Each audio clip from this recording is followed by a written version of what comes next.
तो आज हम फ्यूल्स के बारे में पढ़ेंगे। अब फ्यूल्स क्या होता है? Fuels are substances which on complete combustion produces a large amount of energy. अब क्या होता है, एक अगर तुम्हारा सब्सटेंस है, उसको तुमने थोड़ा सा भी एनर्जी दी, हीट या एनर्जी कुछ भी, तो वो लार्ज अमाउंट ऑफ एनर्जी या हीट रिलीज करेगा। So that is nothing but those are called fuels. Example, petrol. Petrol को तुमने एक स्पार्क दिया, वो पूरा टाइम जलता है, दैट इज लार्ज एनर्जी वो देता है। अब हर एक फ्यूल्स के एग्जांपल है पेट्रोल, डीजल। अब हर एक फ्यूल्स की एक कैलोरीफिक वैल्यू होती है। कैलोरीफिक वैल्यू क्या है? अगर तुमने एक यूनिट मास, मतलब एक स्पेसिफाइड मास का फ्यूल लिया, उसको कंप्लीटली तुमने बर्न कर दिया, फिर उसके बाद जो अमाउंट ऑफ एनर्जी रिलीज हुई, अमाउंट ऑफ एनर्जी रिलीज हुई, उसको तुम बोलोगे उसकी calorific value. So calorific value of that fuel, ये उसका डेफिनेशन है। आफ्टर दैट, एक दो टाइप्स के होते हैं, solid non volatile liquid fuel and एक volatile liquid slash gaseous fuels. अब वोलेटाइल मतलब क्या? वेपर्स बनते हैं। नॉन वोलेटाइल मतलब जिनके वेपर्स नहीं बनते, नॉन वेपर्स तुम बोल सकते हो। जिनके वेपर्स जैसे वाटर वेपर के वेपर्स बन के उड़ नहीं जाते हैं, वैसे फिक्स अमाउंट में रहता है। सो उनके लिए हम ये यूनिट्स और बाकी के लिए ये यूनिट्स। अब दो टाइप के कैलोरीफिक वैल्यू है, एक ग्रॉस कैलोरीफिक वैल्यू होती है, एक नेट कैलोरीफिक वैल्यू होती है।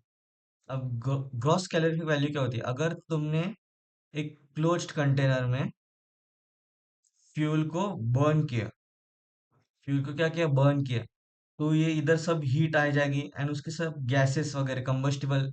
जब एक चीज को बर्न करते हैं तो गैसेस वगैरह रिलीज होती है, तो उसको हम बोलते हैं प्रोडक्ट्स ऑफ कंबशन बोलते हैं। कि जो गैसेस वगैरह होते हैं वो प्रोडक्ट ऑफ कंबशन बोलते हैं। तो ये सब इधर हो गए, और ये जो टोटल एनर्जी होगी उसको हम बोलेंगे ग्रॉस कैलोरीफिक वैल्यू।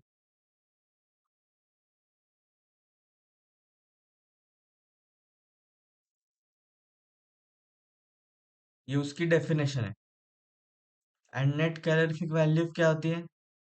कि अगर मैंने सेम थोड़ा प्रोसेस सेम है, पर मैंने इस बार क्या किया है, ये जो कंटेनर है ये ओपन रखा है, तो इधर फ्यूल बर्न होगा, और ये जो गैसेस वगैरह हो गए, प्रोडक्ट्स हो गए कंबशन, प्रोडक्ट्स ऑफ कंबशन होगा, आर अलाउड टू एस्केप। ये ओपन है, सो इधर से ऐसे उड़ जाएंगे। उसके बाद जो अंदर हीट मिलेगी, that is known as net calorific value. हम हीट ने जस्ट प्रोडक्ट्स को बाहर एस्केप कर रहे हैं, हीट को एस्केप नहीं कर रहे। अब relation between GCV and NCV, तुम्हें बस ये इम्पोर्टेंट याद रखना है। Gross caloric value is nothing but net caloric value plus latent heat of condensation of water vapours form, उसका ये फॉर्मूला है। और परसेंटेज ऑफ हाइड्रोजन क्या होगा वो क्वेश्चंस में दिया होता है। लेटेंट हीट ऑफ स्टीम की वैल्यू 587 है। याद करो, रट्टा मार लो, एग्जाम में क्वेश्चंस में दे सकते हैं, नहीं भी दे सकते, मोस्टली नहीं देते। फिर अब अगला टॉपिक आता है अपना net bomb calorimeter. Bomb calorimeter का ये डायग्राम है। फर्स्टली मैं तुम्हें डायग्राम पूरा एक्सप्लेन करता हूँ क्या होता है, कंस्ट्रक्शन वगैरह सब कुछ।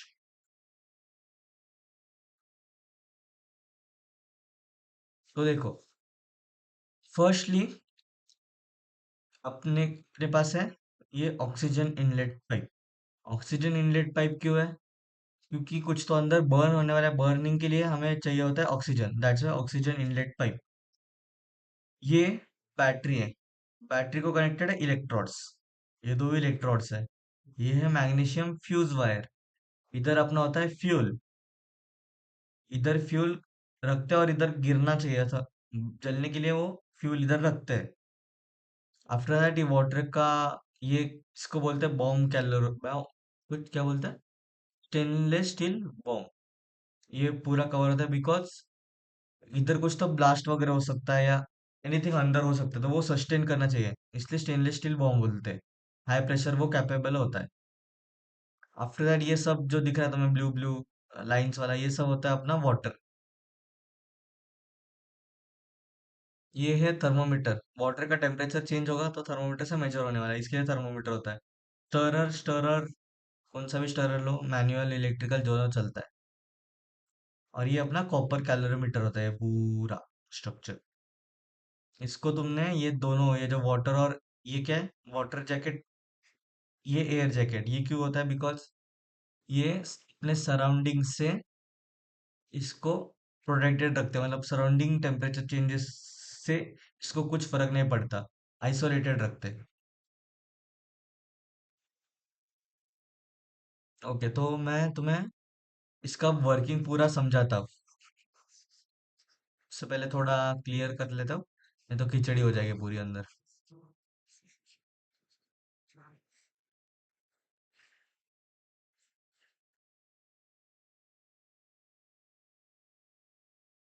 तो देखो, फर्स्टली ये बैटरी अपनी बैटरी सप्लाई करती है वोल्टेज। वोल्टेज आती है इलेक्ट्रोड्स के थ्रू अंदर। अब ये मैग्नीशियम फ्यूज वायर है, ये वाली पार्ट मैग्नीशियम फ्यूज वायर है। फ्यूज तुम्हें पता है, अगर फ्यूज, अगर हीट मिली तो वो मेल्ट हो जाता है, या कुछ केस में बर्न होता है। तो वैसे ही ये स्पार्क प्रोड्यूस करता है, और ये अपना फ्यूल है जो अंदर रखा है, वो इग्नाइट हो जाता है। वो इग्नाइट हो गया, इधर पूरी हीट आएगी, पूरी हीट आएगी। और ये हीट को हम स्केप नहीं होने दे रहे, ऑक्सीजन के थ्रू हीट को, और पूरा बर्न होने के लिए मदद होता है। ऑक्सीजन पाइप के थ्रू ऑक्सीजन आता है, सो दैट फ्यूल पूरा बर्न हो जाता है। अब ये जो हीट है, ये हम एस्केप तो होने नहीं दे रहे, पर इसके सराउंडिंग में वाटर है। तो अगर अंदर ज्यादा हीट हुई, वो हीट ट्रांसफर करेगा वाटर को, वाटर का टेम्परेचर इंक्रीज होगा, सराउंडिंग में हीट ट्रांसफर होती है। तो सराउंडिंग में पूरा वाटर है, वाटर का टेम्परेचर धीरे धीरे इंक्रीज होगा। अब जो टेम्परेचर इंक्रीज होगा, वो हमें थर्मामीटर पे दिखने लगेगा कि थर्मामीटर पे राइज होगा इन टेम्परेचर। और ये स्टरर क्यों देता है?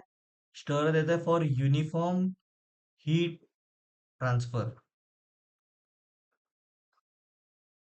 मतलब ऐसा नहीं होना चाहिए वाटर में कि इधर ज्यादा टेम्परेचर इधर कम टेम्परेचर है, या ऐसे। यूनिफॉर्मली पूरा जगह सेम टेम्परेचर हो वाटर का, इसलिए हम इलेक्ट्रिकल स्टरर यूज करते हैं। अब ये जो वाटर अंदर गर्म हो रहा है, ये आइसोलेटेड है फ्रॉम दी आउटसाइड एनवायरनमेंट।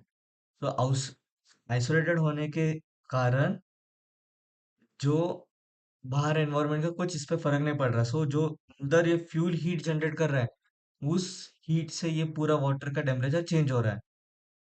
तो इससे हमें वो फ्यूल की कैलोरीफिक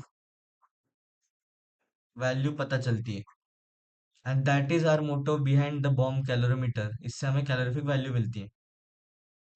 अब ये कंस्ट्रक्शन वर्किंग तुम पढ़ सकते हो, कैलकुलेशंस में दिखा था। कैलकुलेशन में हमने क्या किया, heat liberated by fuel equals to heat absorbed by water. मैंने वही बोला अभी, जो हीट पूरा इधर अंदर प्रोड्यूस होगी, वो पूरा बाहर सराउंडिंग वाटर एब्जॉर्ब कर लेगा। अब हीट लिबरेटेड बाय फ्यूल कितना है, gross calorific value into amount of fuel, that would be heat liberated by fuel. And heat absorbed by water is nothing but ये वाटर का वेट इनटू वाटर इक्विवेलेंट, ये दोनों के addition, sorry, addition into this is specific heat of water into change in temperature, delta T. तो तुमने दोनों को equate किया, तो ये इक्वेशन आती है, इस इक्वेशन से तुम्हें जीसीवी का फॉर्मूला मिलता है। और तुम्हें एनसीवी का फॉर्मूला तो ऊपर दिखा ही था, GCV equals to NCV plus 0.09। इन्होंने बस जीसीवी एनसीवी को इधर उधर किया है, सेम फॉर्मूला है।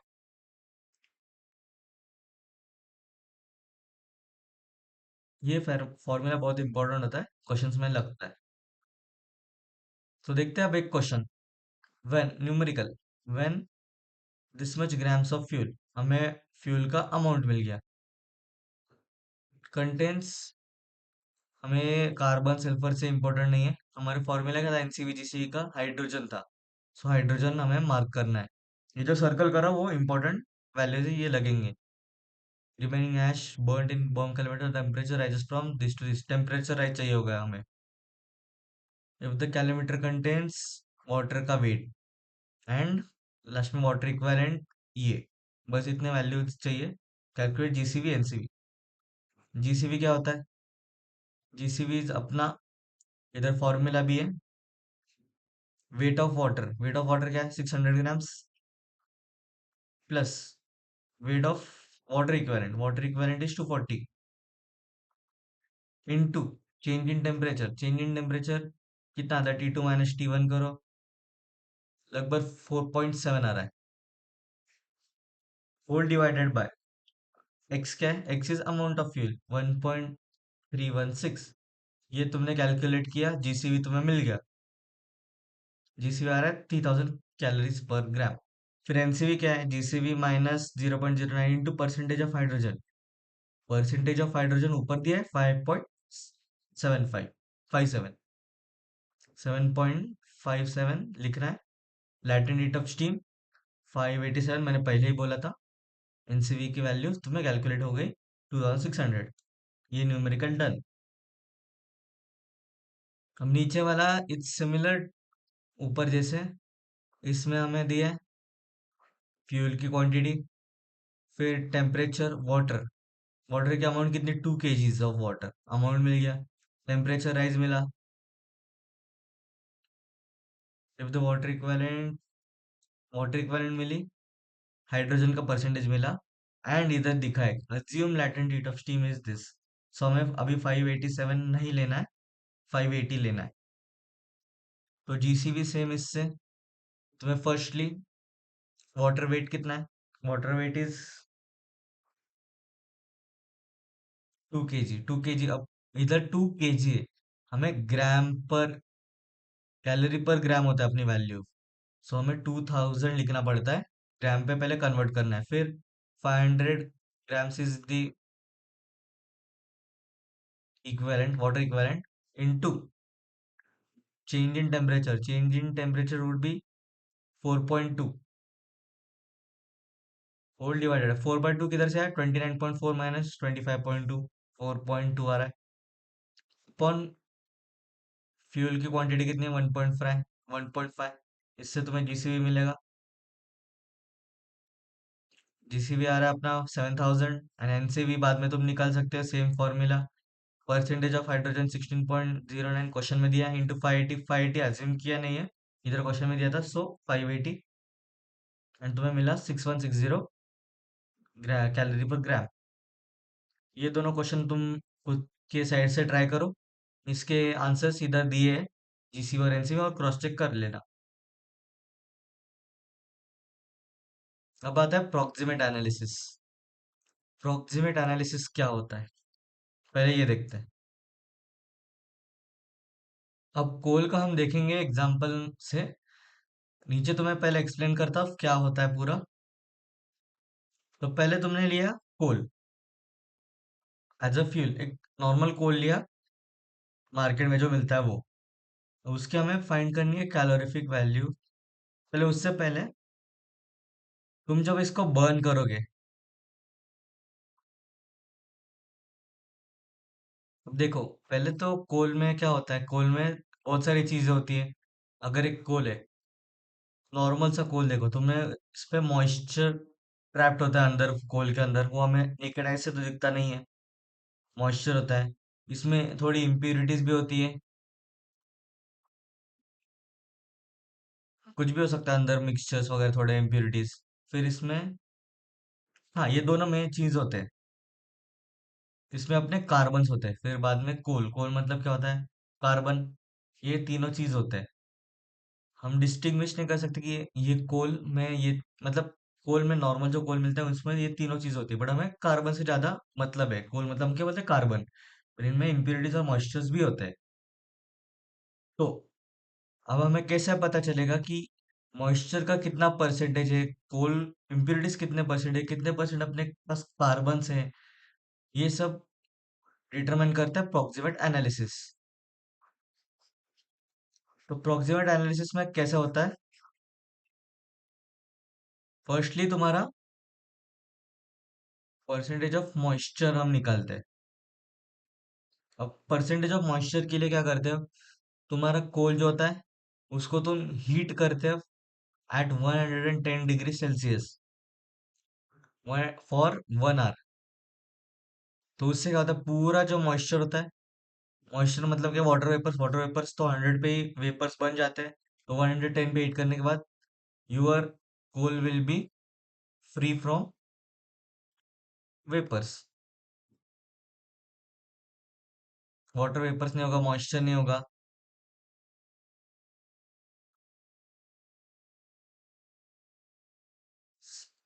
फिर अब इसमें तुम देखो, इसमें क्या होता है, परसेंटेज निकालना है। परसेंटेज मतलब हमें मास ले गए।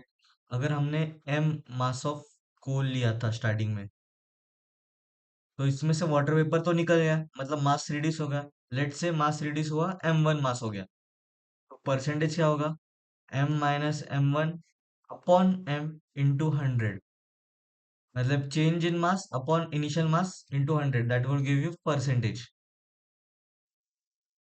अब इसके बाद इसमें तुमने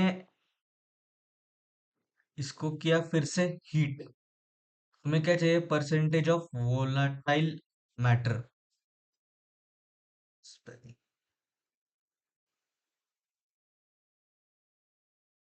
क्या चाहिए तुम्हें, वोलाटाइल मैटर का परसेंटेज। सो ये कैसे निकालोगे तुम, सिंपल है। वोलाटाइल मैटर मतलब क्या, जो वेपर्स बन के उड़ जाता है। तो तुम फिर से तुम्हारा कोल लोगे, किससे, मॉइस्चर फ्री वाला कोल। उसका ब्रैकेट में मास लिखता हूँ m1। उसको तुमने हीट किया एट समवेयर अराउंड 950 +- 20, मतलब 950, 970, 930 के डिग्री सेल्सियस के टेम्परेचर पे तुमने हीट किया फॉर 7 मिनट्स।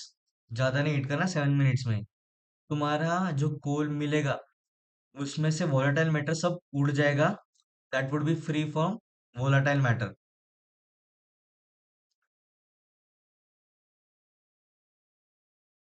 और इसका मास भी तुम्हें रिड्यूस होगा। अब m1 कोल का था मास, मॉइस्चर फ्री वाले, उसमें से कुछ तो वोलेटाइल मैटर निकल गया। वोलेटाइल मैटर निकलने के बाद मास कम होगा, मास कम हुआ, हमने उसको मास का नाम दिया m2। वोलेटाइल मैटर का परसेंटेज क्या होगा, change in mass m2 minus m1 - m2 whole divided by m होगा। ये याद रखना, m, बिकॉज हमने परसेंटेज इनिशियल के रिस्पेक्ट में निकाल रहे हैं। So this will be your formula for volatile matter. अब इसके बाद ये रब कर रहा हूँ, जगह नहीं है।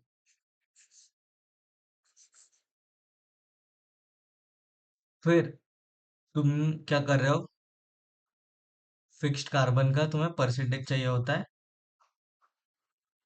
एंड लास्ट में तुम्हें चाहिए होता है ऐश। तुमने देखा होगा कि कोल अगर पूरा बर्न हो गया, उसके बाद उसमें ऐश बचती है। अब फिक्स्ड कार्बन मतलब क्या, कि तुमने फ्यूल पूरा बर्न किया, जो तुम्हारा m2 मास का फ्यूल बचा था वोलेटाइल मैटर और वेपर्स निकल के बाद, उसको तुमने बर्न किया। तुम्हें जो एनर्जी चाहिए थी, डिजायर्ड एनर्जी, वो तुम्हें मिल गई। फिर उसके बाद उसमें थोड़े ऐसे पार्टिकल्स होते हैं कि जो बिल्कुल बर्न नहीं होते, वो ऐसे ही रहते, नॉन कंबस्टिबल रहते हैं, उसको हम बोलते हैं ऐश। तो जो रिमेनिंग्स होती है वो ऐश होती है।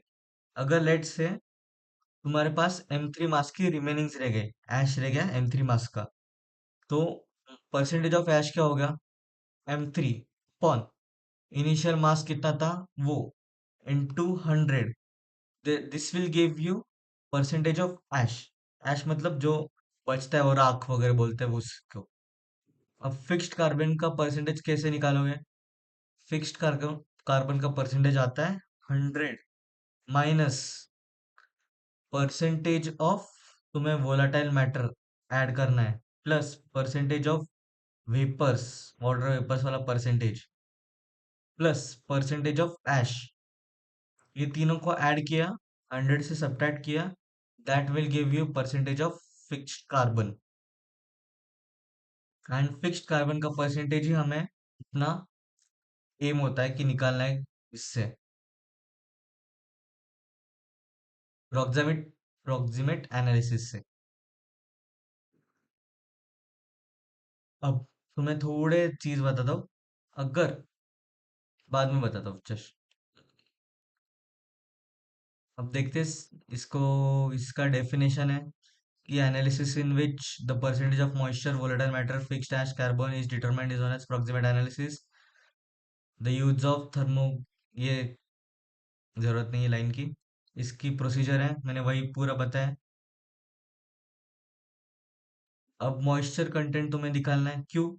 बिकॉज ये मॉइस्चर का वो एक 110 डिग्री फॉर 1 आवर, ये पूरा प्रोसेस है, मैंने बताया। सिग्निफिकेंस क्या है ये तुम पढ़ सकते हो खुद से, कि अगर वाटर वेपर्स में वाटर होगी, सॉरी वाटर वेपर्स हो गए कोल में, तो वो वेपर्स बनने के लिए एनर्जी लेंगे, और फिर वेपर्स बन के भी वो फायर को वाटर क्या करता है, कम करता है। सो तुम्हारी वैल्यू कम होगी, lowers the effective calorific value of coal, distinguishes fire in furnace, ये उसका सिग्निफिकेंस है कि क्यों हमें वाटर वेपर निकालना होता है। अब इसके बाद volatile matter content. Volatile matter content का भी प्रोसीजर मैंने तुम्हें बताया। 950 पे हीट करना है for 7 minutes to remove extra traces वगैरह, ये सब निकलता है। इसका सिग्निफिकेंस भी तुम पढ़ सकते हो, ये तुम पढ़ लेना खुद से, तुम्हें समझ आ जाएगा सिग्निफिकेंस। अब चलते हैं आगे, ऐश कंटेंट। ऐश कंटेंट भी मैंने तुम्हें बताया कि वो जो बाद में रह जाता है उसको ऐश कंटेंट बोलते हैं। So weight of ash upon weight of coal into 100% आ जाएगा। अब ऐश क्या करता है, ash is useless non combustible matter which reduces calorific value of coal. तो देयरफॉर हम उसको निकालना चाहते हैं, हम निकालते fuel should have low ash content, उससे उसकी कैलोरीफिक वैल्यू बढ़ेगी अगर ऐश कंटेंट कम होगा। ये भी तुम पढ़ लेना, सिग्निफिकेंस क्या 2-3 लाइन से खुद पढ़ सकते हो। Fixed carbon content, this refers to the amount of carbon left behind that can be burnt as a primary current of air from the hot bed of fuel। मतलब क्या, ये जो पूरा कार्बन बचा, ये कार्बन ही हमें बर्न करके तुम्हारी जो एनर्जी मिलती है वो देगा। इसका ये प्रोसीजर है। Significance, the higher the fixed carbon content the better the quality of fuel due to which increases the calorific value of coal. So हमें क्या चाहिए होता है, ये मैं चीज बताने वाला था, कि हमें फिक्स्ड कार्बन का परसेंटेज ज्यादा चाहिए, और ये जो ऐश, मॉइस्चर, या फिर तुम्हारा वोलाटाइल मैटर है,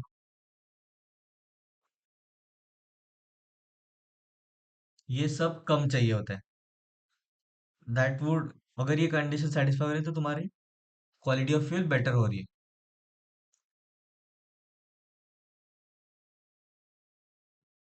अब आते हैं हम लिक्विड फ्यूल्स पे। लिक्विड फ्यूल्स में मतलब पेट्रोलियम।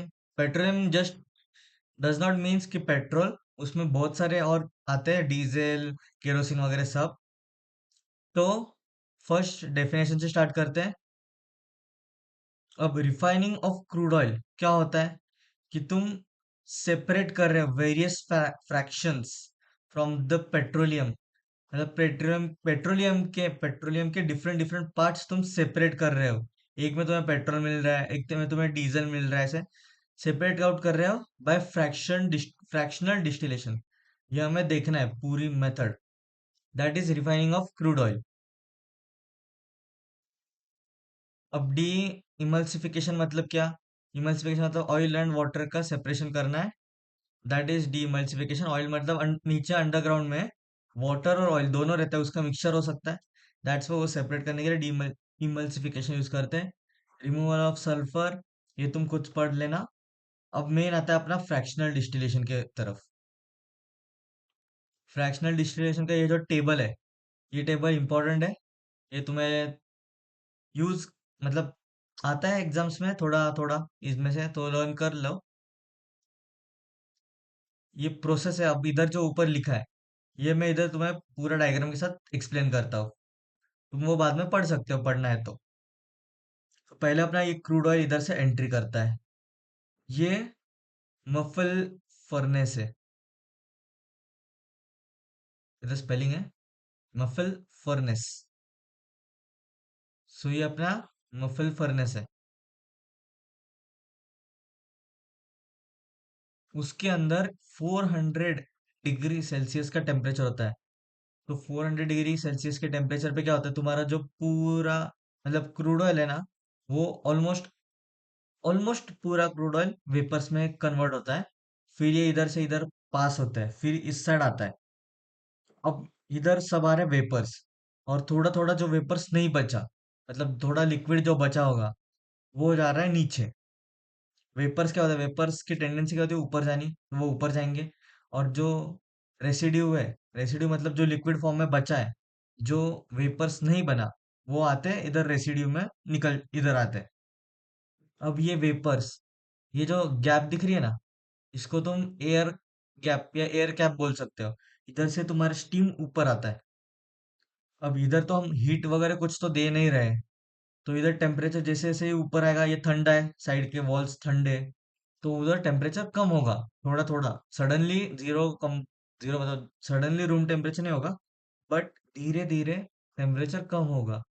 तो इधर जो अपने फ्यूल है, अपना पेट्रोलियम जो है, पेट्रोलियम में है इतने सब कंटेंट, और इन सब के जो ये बोलते वेपर है, बॉइलिंग पॉइंट है, बॉइलिंग पॉइंट पे वेपर्स कन्वर्ट होते हैं ना। सो बॉइलिंग पॉइंट डिफरेंट डिफरेंट है। तो पेट्रोलियम में सबके डिफरेंट डिफरेंट बॉइलिंग पॉइंट्स है। तो अब ये वेपर्स इधर है, इधर लेट्स सपोज 350 डिग्री अपना टेम्परेचर है, वॉल्स का वो 350 डिग्री हो गया पूरे वेपर्स का। तो एट दैट पॉइंट, एग्जांपल बोल रहा हूँ, एट दैट पॉइंट ये हेवी ऑयल्स जो होते हैं, उनका ये बॉइलिंग पॉइंट है। सो 350 349 पे ये लिक्विड बन गए, एंड इधर पूरा एक्यूमुलेट हो गए।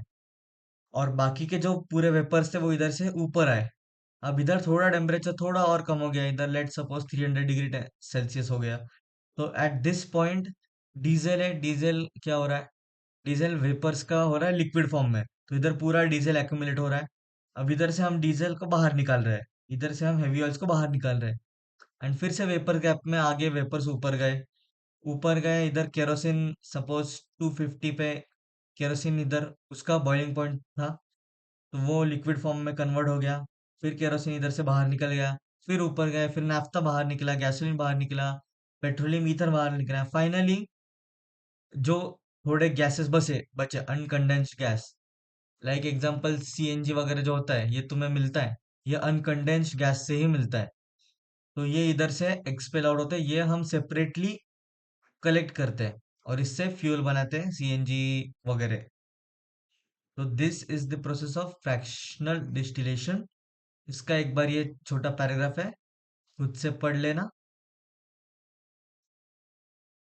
वही लिखा है मैंने, 400 पे टेम्परेचर वेपर्स वगैरह बनते हैं, बबल कैप, एयर कैप को बबल कैप बोलते हैं। That's all, everything is written. अब इनके ये जो बॉइलिंग पॉइंट है, मैंने ऐसे रैंडमली बताया था, बट ये बॉइलिंग पॉइंट्स तुम्हें लर्न करना है।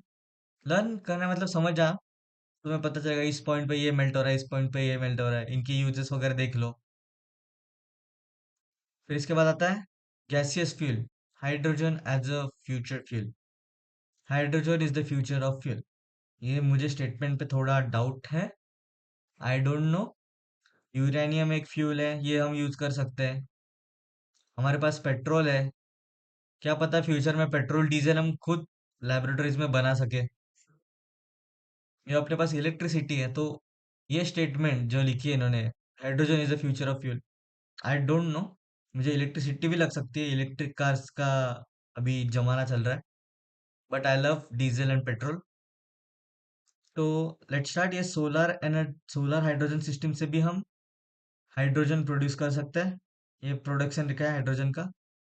और हाइड्रोजन किधर यूज करेंगे, अपने इंटरनल कंबशन इंजिन्स, मतलब कार्स के जो इंजिन्स होते हैं ना, कार्स के इंजिन्स, व्हीकल्स के इंजिन्स, उसमें एज अ फ्यूल यूज कर सकते हैं, बिकॉज ये क्लीन वगैरह बहुत होता है। अब इसके प्रोडक्शन मेथड्स क्या है, एक तो हमें स्टीम रिफॉर्मिंग ऑफ मीथेन से मिलता है, या फिर स्टीम रिफॉर्मिंग ऑफ कोक से मिलता है। मीथेन मतलब CH4, कोक मतलब नुस्ता कार्बन। तो पहला steam reforming methane, of methane. तो इसमें क्या होता है, पहले मीथेन गैस ली तुमने, वाटर ऐड किया, अब इसको तुमने हीट किया at about 700 to 1000 degree Celsius in presence of nickel as a catalyst. तो ये CO+H2 बनता है। ये ऑक्सीजन इधर जाता है कार्बन के पास, हाइड्रोजन इधर आता है, तो ये बनता है कार्बन मोनोऑक्साइड प्लस हाइड्रोजन। तो उसको हम, कुछ और वर्ड नहीं, उसका और वर्ड है वाटर गैस, इसको हम वाटर गैस बोलते हैं। फिर शिफ्ट रिएक्शन होती है वाटर गैस में। अब वाटर गैस में H2 तो निकल गया, CO बचा। CO को तुमने वाटर में, वाटर नहीं है ये, स्टीम है, विथ मोर स्टीम। स्टीम को भी हम वाटर से ही रिप्रेजेंट कर सकते हैं, मतलब H2O से, वाटर से नहीं, H2O से। तो स्टीम के ऊपर से पास किया at 400 degree Celsius in presence of Cu and Fe catalyst, तो हमें मिला, ये ऑक्सीजन इधर गया, CO2 बना, एंड H2 बाहर आउट हो गया। अब ये दोनों तो गैस है, दोनों गैस है मतलब दोनों एक दूसरे में मिक्स हो गए। अब नाउ हमें CO2 को कैसे सेपरेट करना है फ्रॉम CO2+H2 का मिक्सचर। तो उसके लिए हम क्या करेंगे, फर्स्ट अपना एक मेथड है कि तुमने अगर वाटर में CO2 और H2 गैस रखे ऊपर, और इधर ऊपर से प्रेशर अप्लाई किया, तो CO2 गैस पहले वाटर में डिजोल्व हो जाती है, और ऊपर बचता है हाइड्रोजन गैस। तो ये हाइड्रोजन गैस हम इधर से सेपरेट आउट कर सकते हैं। एंड ये सेकेंड मेथड है, अमाइंस वगैरह यूज करके हम कर सकते हैं। अब स्टीम रिफॉर्मिंग ऑफ कोक, इस मेथड में हम कार्बन लिया, वाटर लिया, निकल, ये टेम्परेचर पे वाटर गैस बना, दैट्स इट। ये रिएक्शन तुम्हें लर्न की, तो तुम्हें ऊपर का ये स्टेटमेंट लिखना आ जाएगा। And water gas shift reaction same है जो ऊपर की थी, रिमूवल ऑफ CO2 की सेम है, एग्जैक्टली सेम है जो ऊपर किया था, बस द सब्सटेंस चेंज हुआ है, कार्बन मीथेन की जगह कार्बन था, दैट्स ऑल। अब हाइड्रोजन स्टोरेज में तुमने अगर देखा, तो हाइड्रोजन स्टोरेज में कैसा होता है ये शॉर्ट में बता दो। मेटल, तुमने एग्जांपल Na लिया, उसमें तुमने हाइड्रोजन गैस ऐड की, तो क्या बना, NaH बना, और ये स्टोर्ड हो गया, हाइड्रोजन बाहर एस्केप नहीं हुआ, स्टोर्ड हो गया। एंड फिर बाद में तुमने इसको हीट किया, जब तुम्हें हाइड्रोजन चाहिए, हीटिंग के बाद क्या हुआ, NaH का फिर से कन्वर्ट हो गया Na2+H2, ये बन गया अपना H2 गैस, निकल गया बाहर, और हम वो कलेक्ट कर लेते हैं। This is the simple process hydrogen gas की, इधर बताइए। फिर इसके बाद आते हैं alternating fuels, alternative fuels. Power alcohol, power alcohol क्या है, तुमने कभी देखा E20 नाम का पेट्रोल अभी मार्केट में ट्रेंडिंग है। E20, नए नए गाड़ियों में E20 ऐसे स्टिकर आता है पेट्रोल के ऊपर। तो ये कुछ नहीं, इथाइल अल्कोहल, इथाइल अल्कोहल, उसको हम इथेनॉल बोलते हैं। वो ऐड करते हैं 20% इन पेट्रोल, इसलिए वो 20 है, E20 20% इथेनॉल पेट्रोल में मिक्स होता है, और वो हम आईसी इंजन के कार में यूज होते हैं। पुराने कार्स में तुमने अगर E20 पेट्रोल यूज किया, तुम्हारे इंजन डैमेज हो गए। नए वाले इंजन के लिए वो डिफरेंट इंजन होते हैं, थोड़े ट्यून्ड होते हैं टू E20 पेट्रोल्स। अब इसका प्रिपरेशन क्या है, E20 is obtain from molasses, molasses मतलब गन्ना, शुगर केन, इससे सुक्रोज, सुक्रोज से हम ये रिएक्शन के through with the help of invertase हम ग्लूकोज और फ्रुक्टोज का मिलाते हैं। ये रिएक्शंस तुम्हें लर्न करनी है, देर इज नो वे, मैं तुम्हें एक्सप्लेन क्या ही करूँ, तुम्हें रिएक्शंस ये देख के समझ आता है क्या हो रहा है। फिर बाद में एंजाइम झाइमेस, ये रिएक्शन है, इससे हमें इथाइल अल्कोहल मिल रहा है। फर्मेंटेशन मतलब क्या, फर्मेंटेशन मतलब breaking down of a substance into simpler substance, that is nothing but substance products, yeah, that is nothing but fermentation। ये ग्लूकोज इथाइल अल्कोहल और कार्बन डाइऑक्साइड में ब्रेक हो रहा है, फर्मेंटेशन हो गया। एडवांटेजेस क्या है, रिन्यूएबल है, source of energy, higher octane number, जितना ऑक्टेन नंबर ज्यादा होगा उतना मस्त फ्यूल होता है, मस्त क्वालिटी ऑफ फ्यूल है, हमने ऊपर ही देखा। ऑक्टेन नंबर मतलब कैलोरीफिक वैल्यू ज्यादा होती है, ऐसे तुम बोल सकते हो। Alcohol is capable of absorbing moisture, तो मॉइस्चर वगैरह पेट्रोल से एब्जॉर्ब कर लेगा। फिर it increases efficiency of the engine by reducing over heating, और माइलेज भी थोड़ा बढ़ता है। कॉस्ट इथेल E20 पेट्रोल्स की थोड़ी कम होती है as compare to normal petrols. पर ये भी अभी मार्केट में ज़्यादा हुआ नहीं है, तो I am too early to say this, it's too early to say this. It burns clean without emission of harmful gases. Disadvantages है इतने से, तुम देख सकते हो, ये खुद भी पढ़ सकते हो। आफ्टर आता है लास्ट में बायोडीजल। ये बायोडीजल में 3 मार्क्स का एक क्वेश्चन आता है, और ये भी तुम्हें इतना पार्ट है, तुम्हें खुद रिएक्शन, ये पूरी रिएक्शन तुम्हें लर्न करनी है। इस चैप्टर में रिएक्शंस बहुत है, और सबसे गंदी वाली रिएक्शन जो लगी मुझे वो बायोडीजल की ही लगी है। Try esterification of vegetable oil से बनता है। ये तुम्हें रिएक्शन लर्न करना है, ये लिखना है, रिएक्शंस के मार्क्स है। उसके ऊपर ये स्टेटमेंट का क्या है, तुम एक एक लाइन में, तुम में से एक लाइन की तो स्टेटमेंट है, तुम्हें 1 मिनट में लर्न हो जाएगा। इसके advantages, it is non conventional renewable source, renewable, सब अल्टरनेटिव फ्यूल्स रिन्यूएबल रिन्यूएबल होते हैं। ये एक पॉइंट तो दोनों में कॉमन है। बर्न्स क्लीन, ये पॉइंट भी दोनों में कॉमन है। It has better lubricity, lubricity मतलब लुब्रिकेंट होता है ना, ये फ्रिक्शन वगैरह प्रोवाइड करता है। लुब्रिकेंट अब थोड़ा कम करता है, दैट इज लुब्रिसिटी, फ्रिक्शन थोड़ा कम करता है। हाई हायर C10 नंबर, ये ऑक्टेन नंबर नहीं है, ये C10 नंबर है। C10 नंबर मतलब क्या, कि how quickly, how quickly the diesel can be burned और इग्नाइटेड। मतलब इंजन जब हम इनिशियल स्टार्ट करते हैं ना, तो इनिशियल स्टार्ट जल्दी करता है, जल्दी हेल्प करता है डीजल को बर्न करने में। तो दैट इज C10 नंबर। ये बस स्टार्टिंग में इनिशियल के टाइम का यूज होता है, कि इंजन को, डीजल को इग्नाइट करना। फिर लिमिटेशंस 3 पॉइंट्स है। नेचुरल रबर्स अफेक्ट करता है सम ओल्ड इंजन कंपोनेंट्स में, तो ये दोनों ही ओल्ड इंजन्स के लिए हानिकारक है, डीजल्स और पेट्रोल्स। E20 पेट्रोल और bio diesel. So that's all, अपना चैप्टर इधर खत्म होता है।